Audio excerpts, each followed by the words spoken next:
Halo, selamat datang kembali. Hari ini kita coba menyelami lagi nih sumber-sumber dari Anda. Topiknya lumayan besar ya, perang salib. Betul, kompleks ini. Ada video, artikel, rangkuman juga. Nah, misi kita kali ini mau bantu Anda memilah apa sih pendorongnya, kejadiannya gimana, dampaknya apa.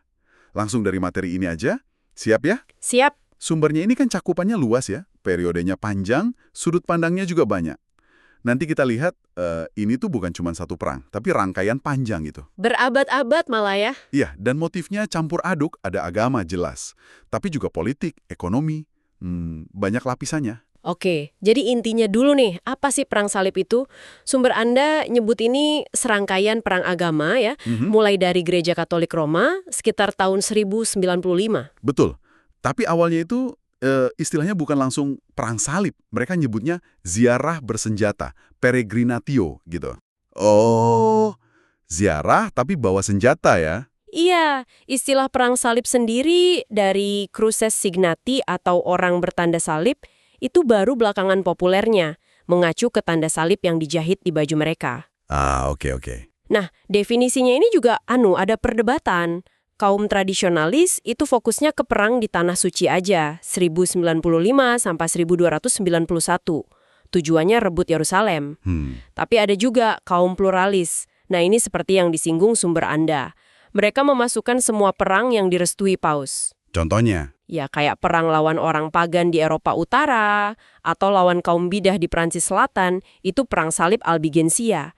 Jadi cakupannya lebih luas kalau pakai definisi ini. Oke, jadi nggak cuma soal Yerusalem ya. Tapi kenapa Yerusalem ini jadi pusat banget? Sumber video Anda jelasin, ini kan tanah suci ya. Iya, bagi Kristen ada gereja makam suci, penting sekali. Tempat Yesus disalib, dikubur, bangkit.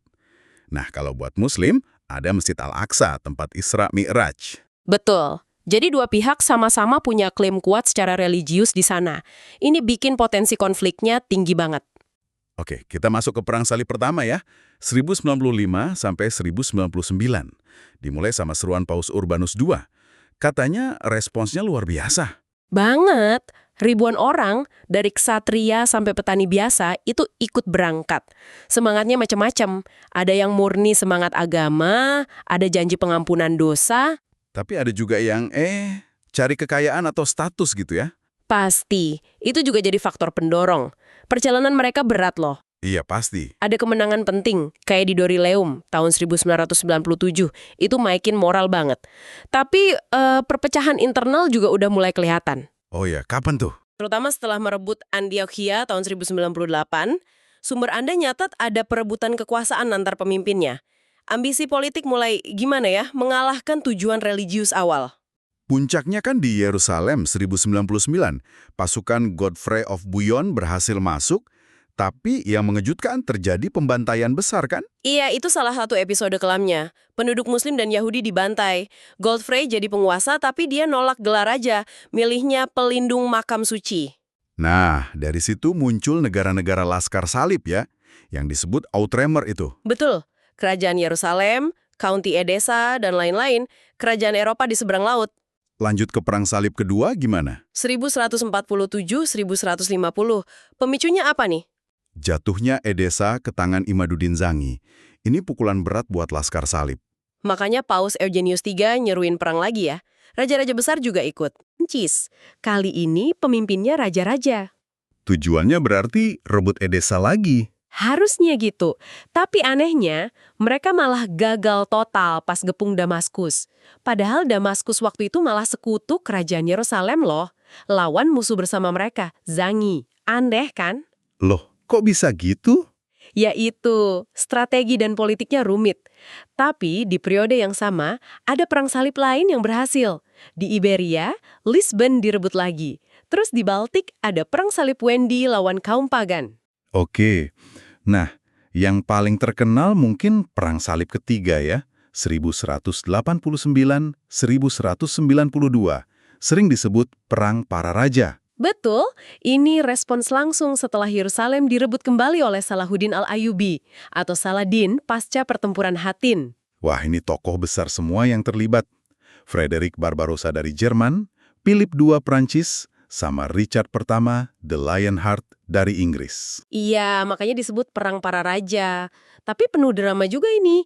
Barbarossa tenggelam di sungai pas perjalanan. Serius? Iya, terus pasukannya kena wabah. Philip II juga akhirnya pulang. Jadi tinggal Richard sendirian yang memimpin. Tapi Richard hebat juga kan? Dia berhasil rebut Siprus, Akko, ngalahin Saladin di Arsuf. Betul, secara militer dia sukses. Tapi tujuan utamanya merebut Yerusalem lagi itu gagal.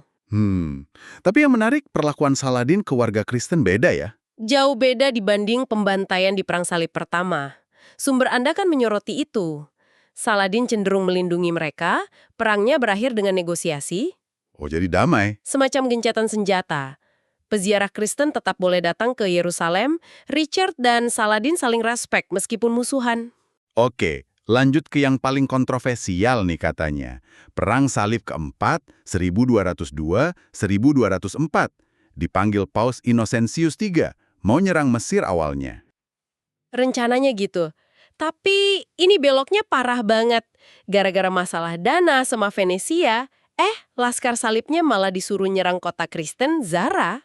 Kota Kristen diserang Laskar Salib. Iya, sampai diekskomunikasi sama Paus loh mereka. Tapi jalan terus. Dan puncaknya, mereka malah berbelok nyerang Konstantinopel, ibu kota Kekaisaran Bizantium, pusat Kristen Ortodoks.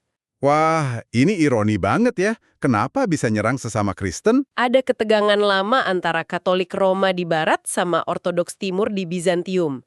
Ditambah intrik politik dan kesempatan ekonomi dari Venesia. Jadi ya, kejadian Hasilnya? Konstantinopel dijarah habis tahun 1204. Habis-habisan, harta, relik suci, semua diangkut. Mereka malah bikin kekaisaran Latin di sana. Misi ke Tanah Suci gagal total, malah menghancurkan pusat Kristen Timur. Gila sih ini. Terus perang salib lainnya gimana? Ada banyak kan? Ada banyak.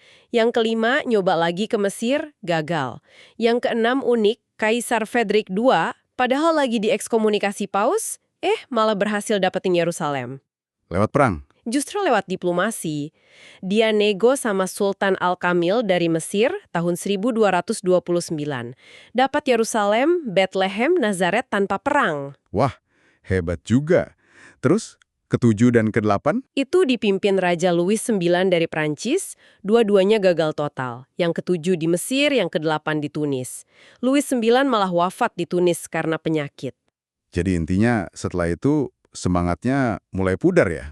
Bisa dibilang gitu, dan jangan lupa, Perang Salib ini nggak cuma di Timur Tengah. Ada Reconquista di Spanyol yang jalan terus, ada Perang Salib Utara lawan Pagan Baltik, ada Perang Salib Albigensia di Perancis. Sementara di Timur Tengah sendiri kekuatan Muslim menguat lagi. Betul, terutama munculnya Kesultanan Mamluk di Mesir. Mereka ini asalnya prajurit budak, tapi jadi kekuatan besar. Di bawah Sultan Baybars, mereka sistematis merebut kembali benteng-benteng Laskar Salib. Sampai akhirnya, Akko, benteng terakhir yang penting, jatuh tahun 1291. Itu secara efektif mengakhiri era negara Laskar Salib di Tanah Suci. Abis sudah Outremer. oke, jadi jelas banget ya dari sumber-sumber Anda ini, perang salib itu, kompleks banget. Jauh lebih dari sekedar bentrokan agama. Iya, ada politik, ekonomi, ambisi pribadi, tragedi kemanusiaan.